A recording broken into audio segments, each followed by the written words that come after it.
Hi, this is Ashish R. Bidekar and welcome to my podcast, The ARB Show. I'm thrilled to introduce today's guest, Ramanuj.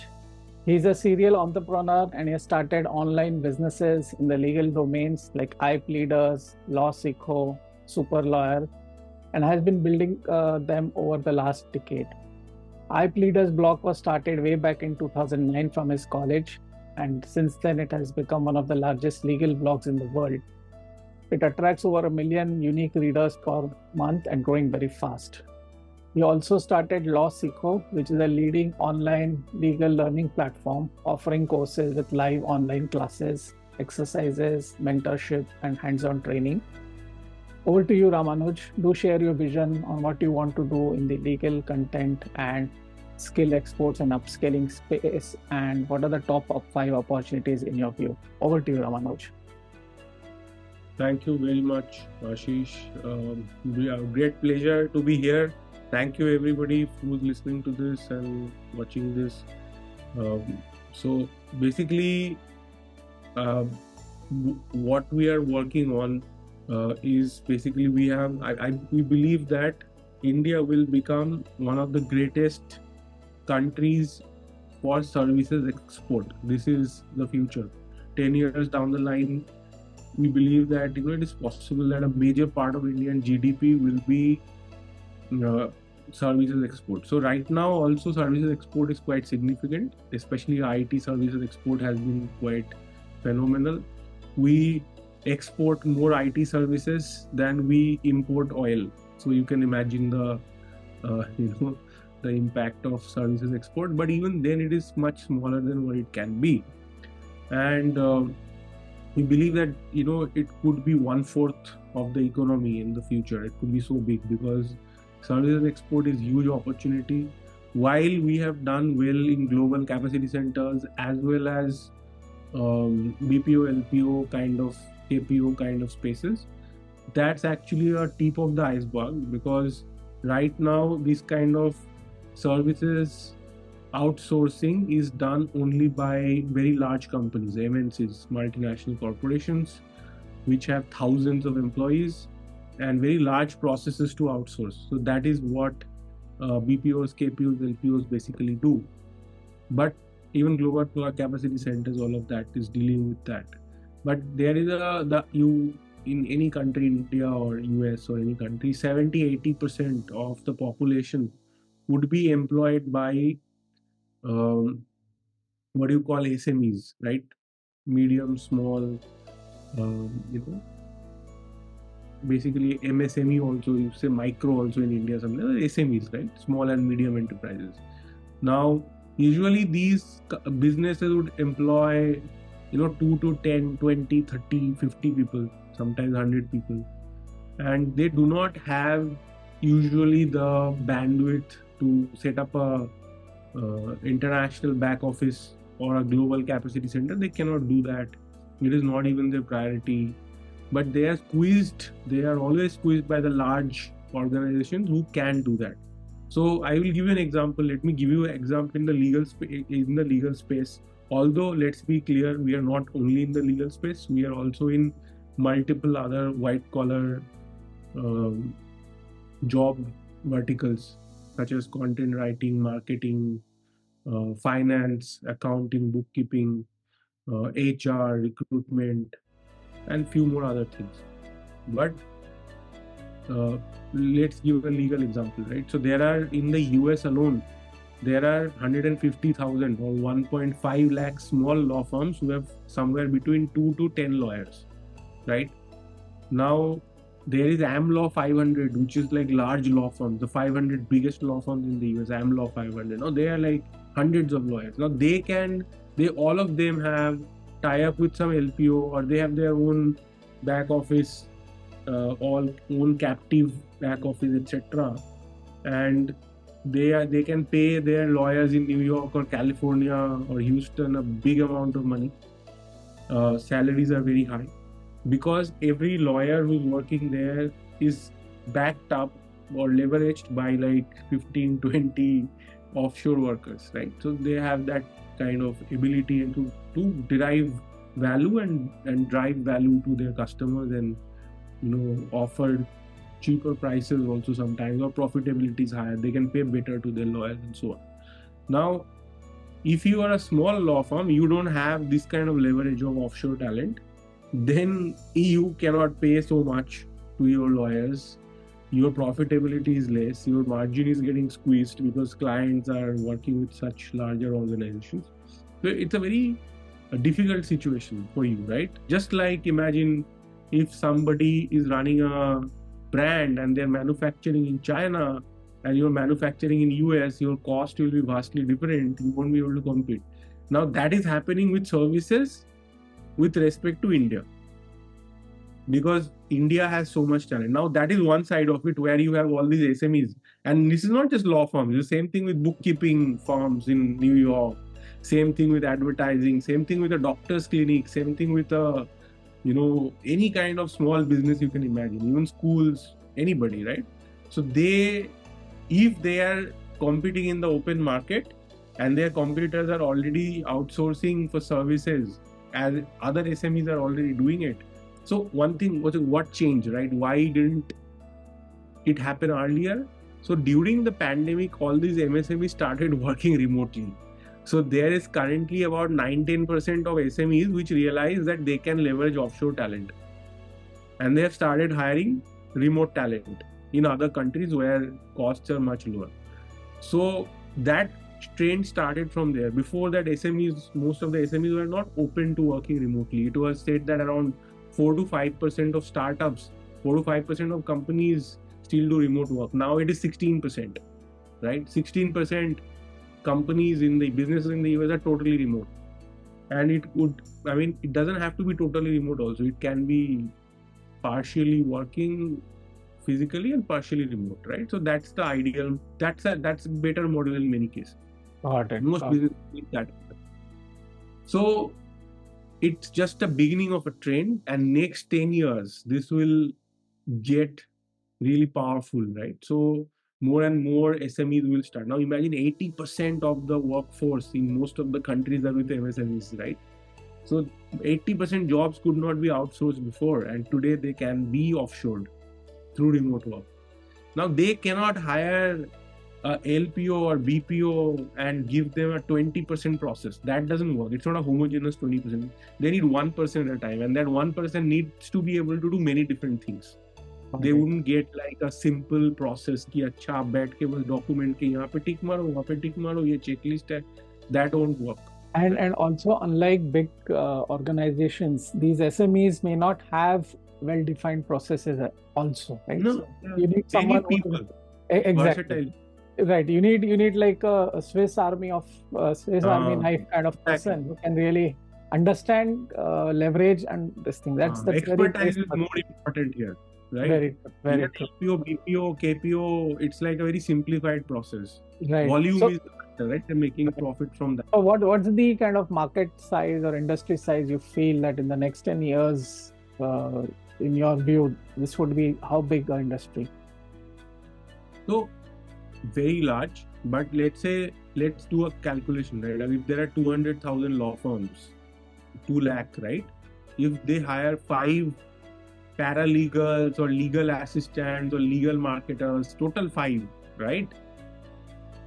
In remote talent, that creates how many jobs? 10 lakh jobs, right? That's a lot, right? That's 10 lakh full-time jobs, which pays. And by the way, we pursued this idea since 2020, right? After the pandemic started. And how it started, it's because, we are focused on the Indian market. So my original idea was that I struggled in a law firm. So I and my co-founder Abhyuday, I was rank 2, he was rank 5 in national admission test. For that time there was no CLAT, so it was so we were, we were rank 2 and rank 5, and we went to this law school after this national admission test, NUJS, and there, very good placement, supposed to be one of the best in the country, one of the top 3, and we did well in college. We went to, we participated in moot court in Oxford, in international moot in Hong Kong, all of that, like everything you're supposed to do, we had done, right? Good marks, top in the class, everything, right? After that, we got great placement. Law firms fought over us. But when we joined the law firm, transactional law firm in Mumbai, it's a coveted job, right? We were getting paid 14 lakh package to 2011 back then. But we were grossly underprepared for actually the job. And we saw that everyone from our batch struggling, people quitting their job, people getting fired. And it was like, why didn't they prepare us in college for this? We are hardworking people. They should have taught us, how deals are structured, what is the FDI policy, how should we do due diligence, how deal compliance is done. Most of my batch is doing this work, but nobody was taught any of this. We were asked to memorize Supreme Court judgments. We had to, the exams were very different. Like, it was all theoretical. No practical skills were taught. So we thought that we should build courses which enables such college graduates to do a smooth transition into the job, or help them to get internships, have some competitive advantage that helps them to get internships, or jobs and internships for young professionals. And that was the original idea. Then after running the business for some time, we realized that actually you should not be catering to students. Why? Because students don't have money, right? Some of them have money, but that's a small market. Most of them don't have money. They don't even value the programs you're building. If the program is very good, they can understand, right? So we started catering to people who are older, more experienced lawyers, 30 plus lawyers, because those people usually they have earned some money by that time. They are somewhere in their career. And they appreciate if you give them something valuable, they have the confidence to buy it. They appreciate it more. They appreciate the inputs, right? So, and they have money to pay. So we did that. And doing that, we were able to scale up our business to 1 crore per month revenue. And by the time this happened, the pandemic started. When the pandemic started, our revenue became flat. We were not able to grow anymore. Because why we were not able to grow? It's because suddenly there was so much resistance in the market that we don't know. There's so much uncertainty in the legal field. What will happen in the future? Are we going to continue to make money? Sorry. So are we going to continue to? What is the point of doing a course? Let's watch free videos, because jobs were getting cancelled, internships were getting cancelled. It was very uncertain environment at the time, right? So people were not very confident in investing in courses, expensive courses in our case, 50,000-60,000 rupees for a course. So people didn't want to invest. So our growth had flatlined, growing. We held the revenue at the same place at great effort, but it was not growing. So what do? In November 2020, very much like many months 10 months into the pandemic and lockdown and everything, and I was getting a lot of call from my ex-student that, sir, we are not getting any job, my job got cancelled, my internship got cancelled, I'm not able to earn money, I'm not able to pay rent, how do I pay EMI? I took a loan to buy your course, not able to pay. So every day it was like such a stressful moment for me also, that how do I help these people? And so I got this idea in a desperate moment that, why not can these lawyers work as a paralegal remotely for US lawyers? Because US lawyers are working remotely anyway. Why wouldn't they hire a paralegal like this, who's actually a lawyer? And if I teach them some US law, can I teach them in 6 months enough US law that they will be hireable for $10 per hour or $5 per hour, whatever? Because if they earn $10 per hour, they work 200 hours in a month, they'll earn $2,000. That's not bad. That's actually better than what many of them already earn in India. If they earn $1,000, still not bad. That's also more than what many of them earn in India. And $5 per hour is like dirt cheap in the US. That's like 1/3 of the minimum wage or something in many places. So is it possible? And then we started experimenting. We taught people US Patent and Trademark Office work. Also because patent and trademark is very similar the fundamental laws are similar in India and US because of there's a TRIPS agreement. Because of that, across the world, every WTO country has very similar substantive law, but the procedure will be different. Exact procedure, how to register, all that will be local and different.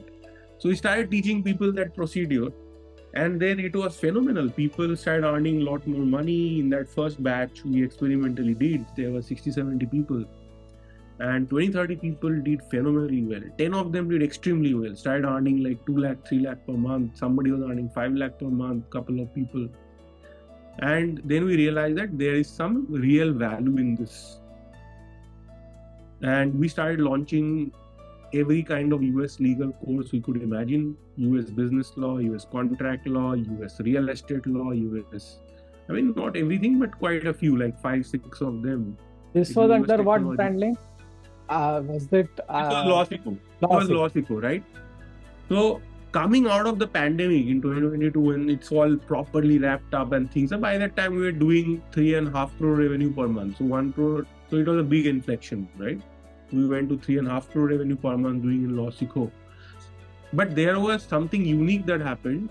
A lot of people would come to us and say that to learn all this law, it will take us 6 months, 1 year, but I'm not able to do your course because we need to start paying EMI. I'm not able to pay EMI, etc. Can you help get me some work? And we knew there is some work. Some work is of the nature of, can you write some blog post for me? Can you handle emails for me? Can you handle, like, maintain some spreadsheets for me? This was like basically virtual assistant or some kind of basic, featured, get me featured in some podcasts, right? So all of that, right? So now, so we would help people to get this kind of work in law firms. Initially in law firms, then in startups, and there was a situation in some months we realized that people are getting more work in non-legal than legal. Legal, so they will get later, right?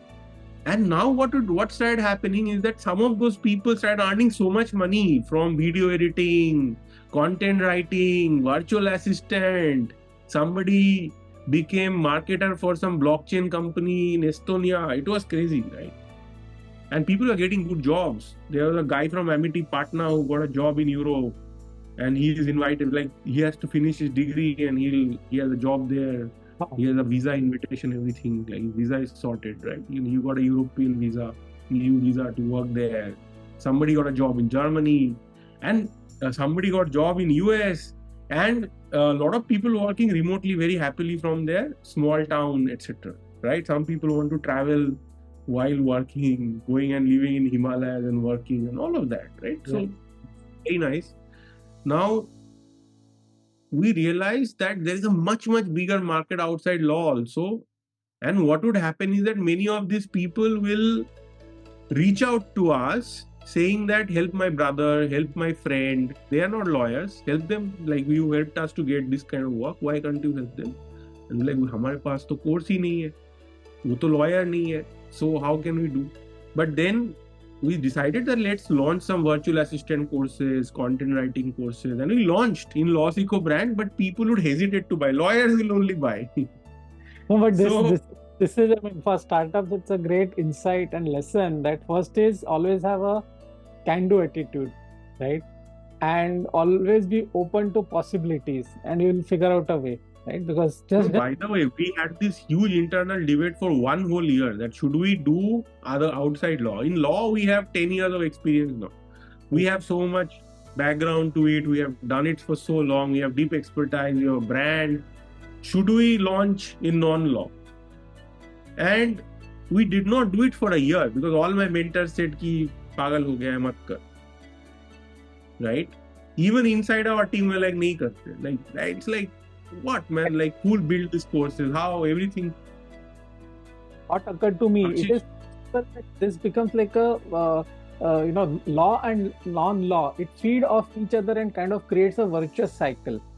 Because think about it, even if for a law, you're providing the legal services, and if there are non-legal services also, that's money on the table, right? If money do it, and vice versa.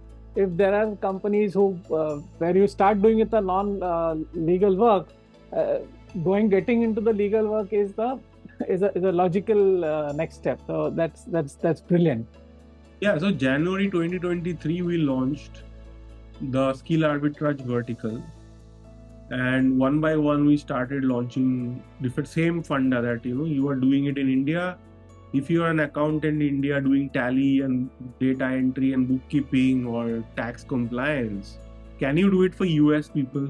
Why not? You just have to learn US GAAP 6 months and you can do it. We'll train you. Okay, we'll train you. We're doing video editing in India, content writing in India. What would it take for you to get the same job with a US startup or a US SME or a US doctor's clinic or law firm or whatever it is, right? So how can you do that? How do you pitch, right? What is the standard of work expected? What are their problems? So we started building around those areas, and it became a very big category, like very big business for us. Skill arbitrage today is doing 2.5 crore revenue per month. Very nice. So, And it's a nice recap. So moving on to the top trends. So in your view, what are some of the trends which you would see in this space? So trends. So basically, okay, now let's say top trend number one, I would say, is that this itself is a trend, right? The services export. So until now it was IT export. All this Infosys started 30 years back. But today you can export everything that can be done with a laptop remotely, right? So you can export everything, like podcast as a service also you can export.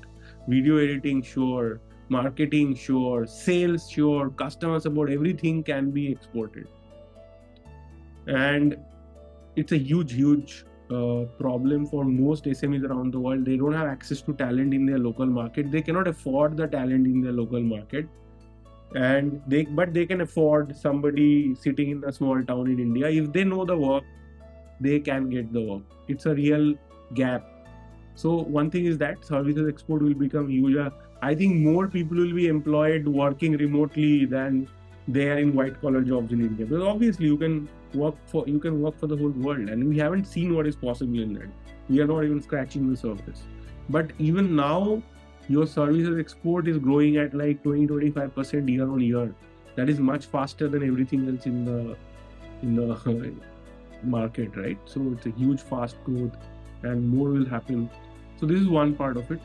Second trend, I think, which is going to be huge, is that you will need imagine, like, if you want to do this, you need an information highway. Like, today, why can't more law firms export, like, offshore their work to remote workers?